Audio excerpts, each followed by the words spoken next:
What's up, y'all? It's Ryan Samuel Berry. I've had a couple requests to do a video for the Mars lighting effect that was made by MTRAILS.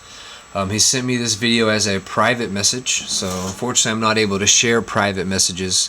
And a lot of people have been asking about this video, or as far as how to do this. This video here is probably the best video on YouTube as far as how to do this, because he pretty much accurately describes everything that you need to do, or have the other option to do if you don't want to go with certain wiring combinations. So I'm going to go ahead and play this video. I hope you enjoy. Hope MTRAILS doesn't get mad at me. All credit goes out to MTRAILS for this video and for sharing this video with me, and I figured I'd just pass it along and share it with other model railroaders. So I hope you like it. We'll go ahead and watch it. So here we go.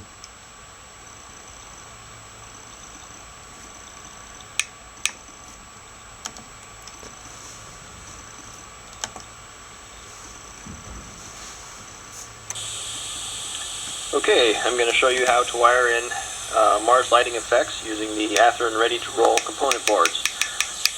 This is the newest board by Athearn that has the 8-pin plug attached to the board. Here's the older board that does not. This is a Rio Grande SD45 that had the nose and cab headlight and rear headlight, and I've made the forward nose headlight become the Mars light. Your Mars lighting effect is controlled by function 1 or F1 on your throttle, and is also controlled by the green wire from your decoder. And as you can see, I've got the resistors directly from the green wire to the pair of bulbs, pair of leads going to one side of the bulb, and originally the other side of the bulb leads are attached to the forward headlight portion of the component board. I have found that by turning the Mars light on, it would activate the rear headlight. So to solve this problem, I took the pair of bulb leads from the Mars light and attached them to the plus side on the component board for the rear headlight. You will program your decoder CV51 to a value of 2 or 3, whichever looks more realistic to you for Mars light for your unit. The light bulbs that are in this unit are 1.5 volt, 15 milliamp, and they require 330 ohms of resistance, and there's a combination of resistors to achieve that here. Now on the older board, as you can see, what I've done here was, instead of cutting the green wire off the board, I took advantage of the pre-drilled hole that's directly across from it. You can see the resistor is soldered in from underneath, and as you can see, there's a single resistor. The bulbs that I used in this unit are the Circuitron 1.5 volt 30 milliamp. The difference is these are 30 milliamp, and the original bulbs in the Athearns are 15 milliamp. 15 milliamp will require 330 ohms, and for the 30 milliamp it will require 150 ohms or thereabouts. So again, from your green wire, go through your resistor to one side of your Mars light bulb, and for some reason I couldn't get the Mars light to work without it being directly connected to the ground, and as you can see, I've got it soldered directly to the board rather than having the bulb leads attached to either the rear or forward headlight portion of the component board.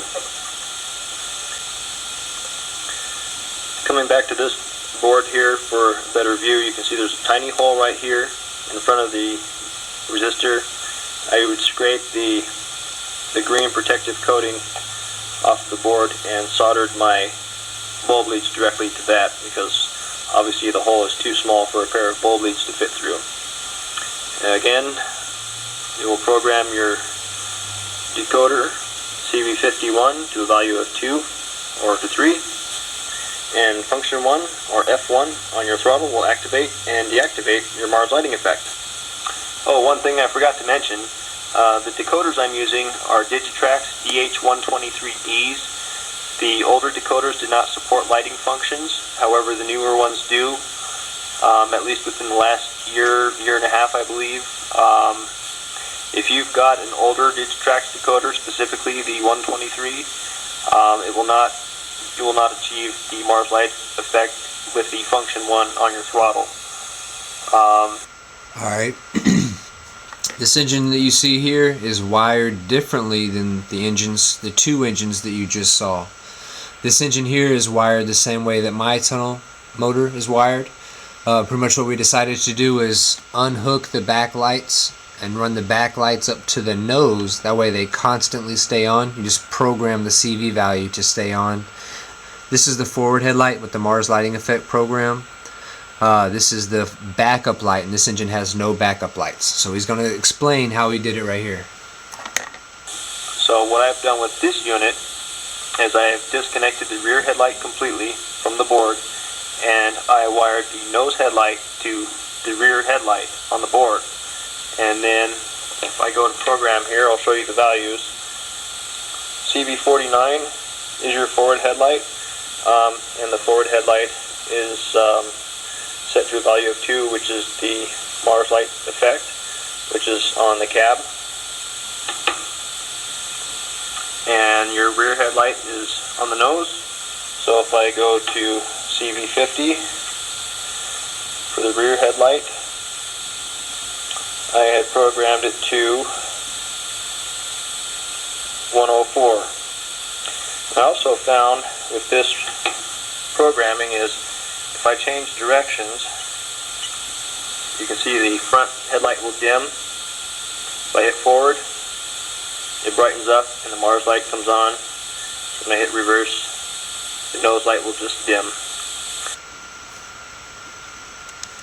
So that's it. That's the video on how to install Mars lighting effects. The way that MTRAILS prefers to wire it, and also the way that I prefer to wire it. With using the back light as the nose light, of course that means you won't have a backup light whenever you use your locomotive in reverse. But to me that doesn't bother me, just because I really don't run my engines in reverse to where I would need the light on. But more prototype railroaders might prefer to have the light there if they need to use it or want to use it. So that's pretty much, hope that helps. I'm sure a lot of you will probably enjoy that video. A lot of you have been asking how to do that, so all credit goes to MTRAILS. I suggest you go check out his page here.